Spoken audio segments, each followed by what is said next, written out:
Okay guys, so this is, oops, not working, back it up. Okay, so I'm using this nice waterproof camera to do a synopsis, sorry if it's not perfectly lit, of last game. So, I guess it would be called, if I had a title last game, it'd be Death by Drink. So the group, which is yet to be named, decided to sneak in under the guise, through Owlette's help, to be the caretakers of the 3 unique animals that Lorenzo, aka Beoventurus, wanted. Through Amethyst, they found out that these creatures were being used for a ritual purpose, and that these animals were going to be used, sacrificed along with some of the other animals that were already taken. So during the process, everyone had gotten these special pendants from Rosette after Glenn went to visit her and found out that Lorenzo's, or say Beoventur's team, decided to infiltrate Mortai's house to find more of his work in regards to a permanent body change that Mortai was kind of working towards, and had promised Beoventurus until he learned what Beoventurus was really doing and had a brief change of heart, losing his life. So Glenn comes back with the pendants that allow one-time use to turn into another humanoid. In the process, Oldwin, for recovering from his injuries and being out for a while, meets Aura, a young 16-year-old prodigy sister for the Twilight Templar, and trying to smooth her. He ended up taking her identity, believing that she was a high person of need, but yet a high person of need would not fall to clerical work of moving animals in. Luckily enough, it was through Celia with a charmed person, after Beaky tried to help him persuade, but it wasn't enough for the questioning of Aldrin's image form. Celia was able to convince Glenrick, Glenn's father, adoptive father, that everything was fine, don't worry about it. So the team ended up getting inside the house, putting the animals where they went, upon realizing from Glenn noticing earlier that there's glyphs all around, ritual glyphs. They got there early enough as required by the party, before the party started, at least 2 hours before the party started, to prep. During that time, Glenn took Celia to avoid seeing his father, since the charmed person spell would have ended and Glenrick would have realized. In the process, they were able to sabotage the ritual devices, the herbs and other things needed for the ritual casting to alter the body.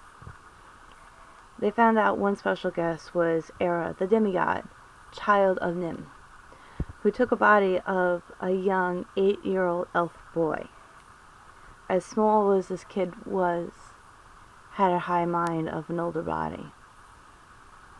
Glenn and Celia ended up scoping into Era's room, hiding behind a curtain, and was able to eavesdrop on part of the conversation of Lorenzo, aka Beoventurus, and Era, about finally getting a chance to alter the body and having Mortai's soul in a gem, which was around Era's neck. They were hoping to get Mortai's original body that was now owned by Beaky back, to put Mortai back to work against his will. In the process, Celia came up with a brilliant plan of taking this poisonous item and putting it in the wine, which it was able to alter the color to the point it was questionable, but not too questionable. In the process, Beoventurus and Era drank it, knocking Beoventress out. As grand and mighty as this man was, being secretly a half-orc, wanting to be a full human, he was strong, but not that strong enough, and more of the perfect manipulator to get his task done. Especially hiring his right-hand woman, Datura,